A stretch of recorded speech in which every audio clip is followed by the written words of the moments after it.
Di tengah Pulau Jawa, di antara lembah dan perbukitan hijau, terdapat sebuah kabupaten yang dikenal dengan sebutan Kota Dawat Ayu. Ya, inilah Banjarnegara.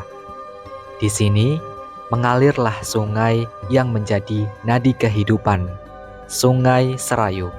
Sungai yang telah menghidupi masyarakat sejak ratusan tahun lalu, dari sumber air, pertanian, hingga budaya yang tumbuh di sekitarnya. Salah satu saksi bisu dari perjalanan itu adalah Bendungan Panglima Besar Jenderal Sudirman.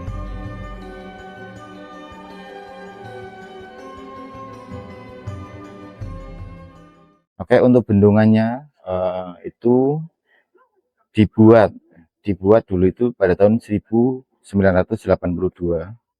sampai 1989 dan diresmikan oleh Presiden kita dulu, almarhum Bapak Soeharto. Dan fungsi bendungan ini adalah untuk pembangkit listrik, yang utama pembangkit listrik, yang kedua untuk mengaliri Sungai Betewe dan Sungai Serayu. Dan dari sungai itu, ada dua sungai itu sampai ke Banyumas, sampai ke Kabupaten Probolinggo juga. 678 menggenggam. Yang saya tahu, kita lihat ada simbol dua patung orang ya, satu mengangkat batu, ada dua yang mengangkat batu. Itu menunjukkan simbol kerja keras beliau. Terus yang menunjukkan itu arah ke timur ya, dia menghadap ke timur, itu mengarah bahwa bendungan itu yang mereka buat. Dan di sana yang putih itu ada tertera pahlawan pembangunan yang gugur dalam tugas pembangunan Bendungan Panglima Besar Jenderal Sudirman. Dibuat monumen ini tanda jasa untuk beliau, biar kita selalu mengenang kerja keras beliau, dan semuanya untuk dampak-dampaknya juga bagus di Kabupaten Banjarnegara, tepatnya di Kecamatan Madadi, Desa Tapen. Bendungan tersebut menjadi sumber tenaga listrik, penyedia air irigasi, dan juga magnet wisata bagi masyarakat Banjarnegara dan sekitarnya. Disinilah air bukan hanya sumber daya, tapi juga sumber kehidupan dan kebanggaan.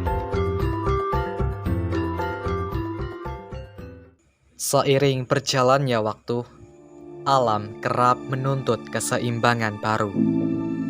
Bendungan Merica menghadapi tantangan, pendangkalan, dan perubahan iklim yang memengaruhi debit air.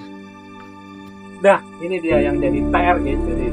Jadi teman-teman semua tahu bahwa usia waduk PLTA Sudirman itu diperkirakan 100 tahun dari Jadi kalau pembangunannya itu 1986, berarti palingnya nanti tahun 2000 sekian 200. Tapi ternyata di tahun 2025 ini saja sudah bisa dilihat genangannya tidak lebih dari 100 hektar.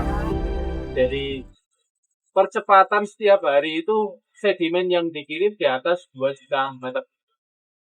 Ini karena kenapa seperti itu? Karena komoditi tanaman hortikultura di hilir adalah kentang. Di mana notabene kentang itu kan tanamannya kan tidak terasering. Maunya dimanapun ditanami. Jadi ketika hujan, humus dan lain sebagainya, karena kentang ini kan tanaman dangkal, umbi-umbian.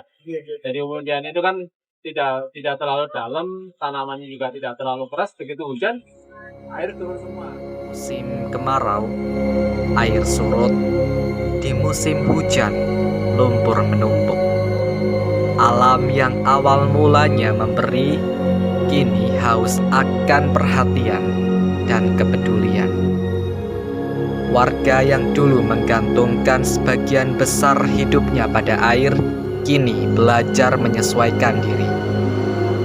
Ada juga dipakai untuk normalisasi TPA. Jadi di Banjarnegara itu ada satu TPA namanya TPA Winong. Oh iya. Jadi TPA Winong ini menggunakan sistem dumping. Apa itu dumping? Dumping itu sistem pembuangan sampah yang tidak diolah langsung, tapi dihampa. Nah, dari cara penumpukannya agar tidak mengganggu masyarakat, tumpukan sampah itu ditutup dengan lumpur sedimen.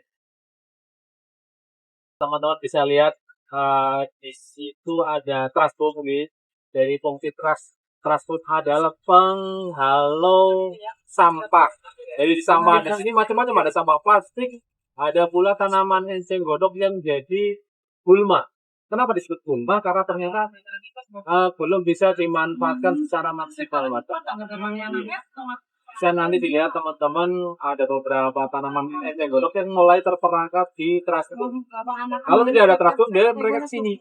Nah, begitu dikasih trasbom, mereka tertahan masuk ke aliran di sana. Iya.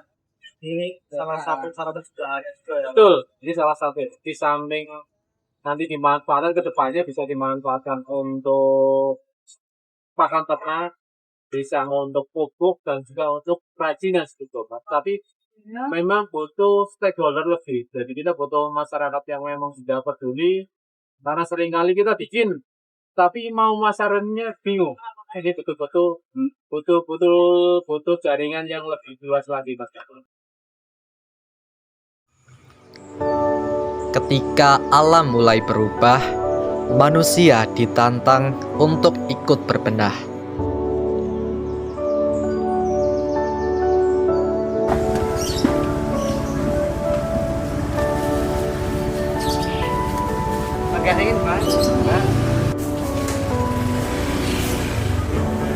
Waduk Merica bukan kisah tentang hilangnya air semata, tapi semangat yang tak ikut mengering.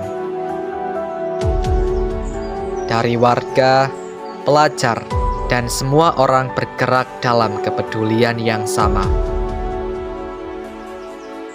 Inilah bukti bahwa Banjarnegara masih menyimpan denyut kehidupan, karena kami bukan diam tak berseri, tapi peduli.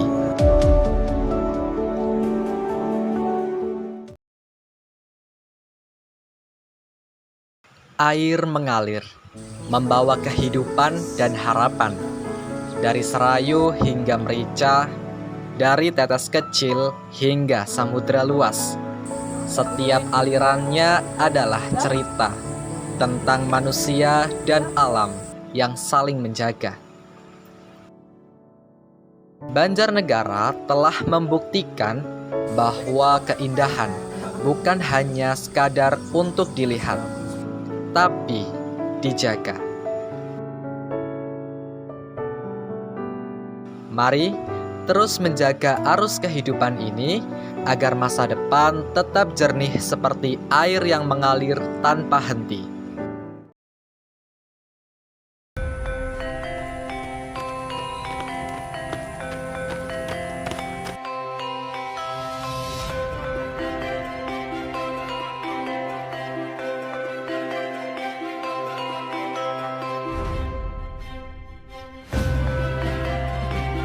Inilah kisah kami dari Banjarnegara tentang air, kehidupan, dan masa depan yang kita rawat bersama.